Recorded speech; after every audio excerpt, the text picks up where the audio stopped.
Hi everyone and welcome back. My name is Angel DeSantis. I am a yoga instructor and a religious trauma counselor. And I make these videos every week on religious trauma in the hopes that it'll help you feel less alone in whatever journey it is that you're going through. Whether you are midway through it or you're just at the start, I hope this helps you to feel less alone.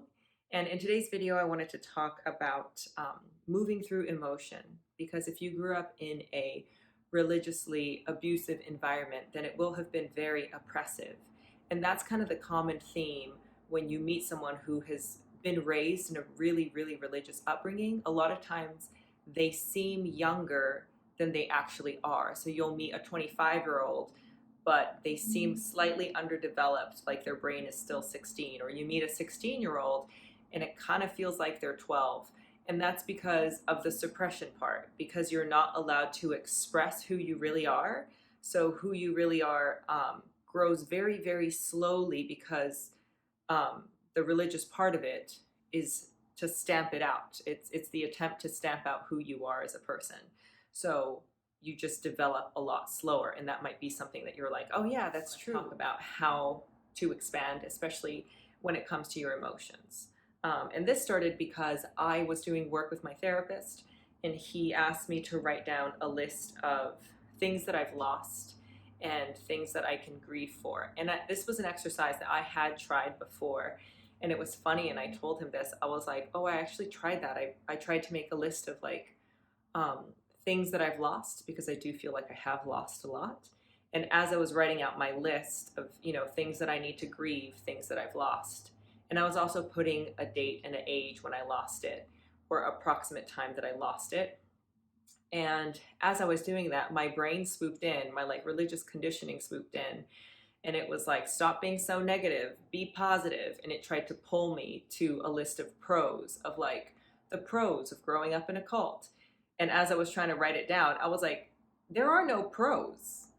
But I see what my brain is conditioned to never be, quote, negative, and to never fully grieve anything, to never let myself be sad. And whenever I would be sad as a child, whenever I would be beaten, or if I missed my parents, or even if somebody died, I wasn't allowed to grieve them because they were in heaven. I wasn't allowed to miss my parents because they were doing the Lord's work.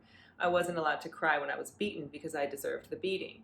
And so it's just the conditioning coming in to, quote, save me from negativity and just make me look at, but why did you deserve it and what's good about it? And I realized it was my brain sort of went this zzz, it malfunctioned. And I paused and I was like, oh, that's really interesting. I've never fully grieved anything. And once I realized that, I kind of sat with that and thought, well, why haven't I grieved anything? What is the thing that's stopping me? And the thing that was stopping me was that I was taught to be afraid of my own emotions. I was taught to be afraid of myself.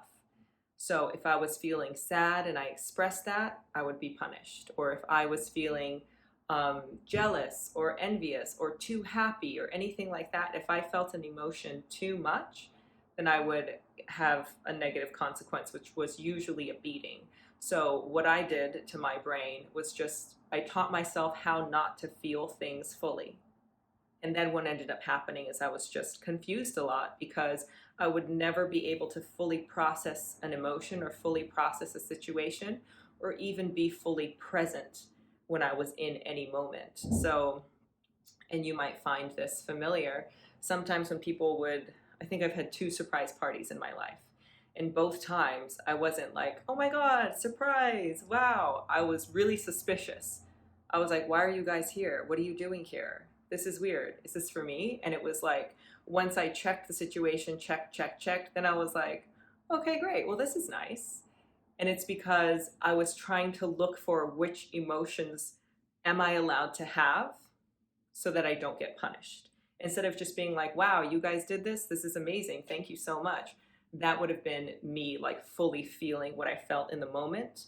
But my conditioning was, all right, what emotion is coming up? How can we stop it? Am I in a safe place enough to express it? In which case, let's do 30%.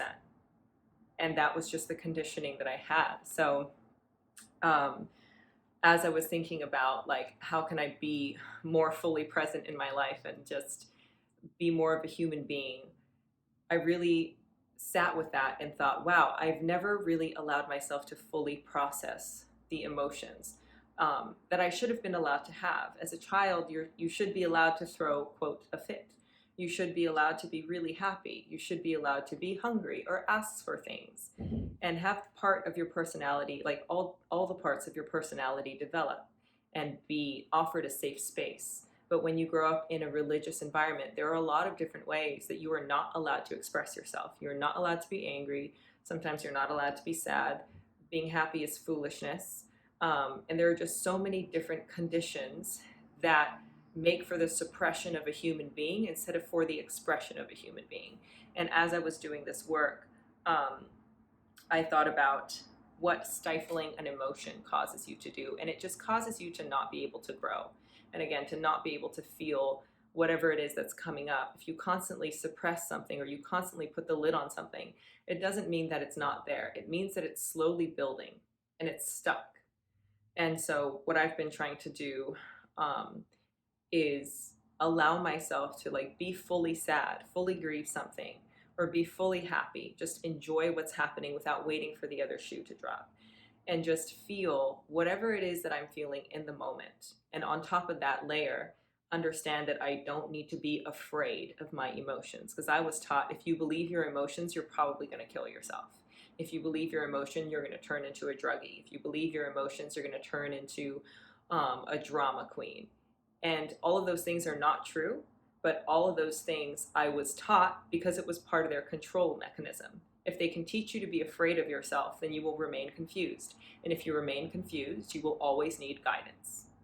So I'm going to encourage you to find a safe way to fully express your emotions. So I think a lot of us hold on to a lot, not because we want to, but just because we don't know how to express it safely. So I encourage you to find a way that makes sense for you to process through your emotion. For me, I shut myself in my house, I made myself a cup of tea, and I allowed myself to grieve. And I knew that I was in a safe place. Nothing bad would happen. I wouldn't self-harm and I wouldn't hurt others. And so I just let myself grieve, and I allowed myself to fully process the emotion of what it actually feels like to lose so many different things in life. And then once I was able to feel that emotion completely, then I was able to move past it.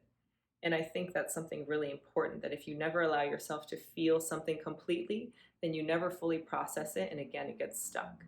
So I'm going to encourage you to find different ways. And of course, please share if you find ways that help you to process your emotions. So if you're angry, be angry, write an angry letter, go axe throwing, do something that allows you to express your full emotion in a way that allows you to move through something, and also that allows you to feel not afraid of yourself.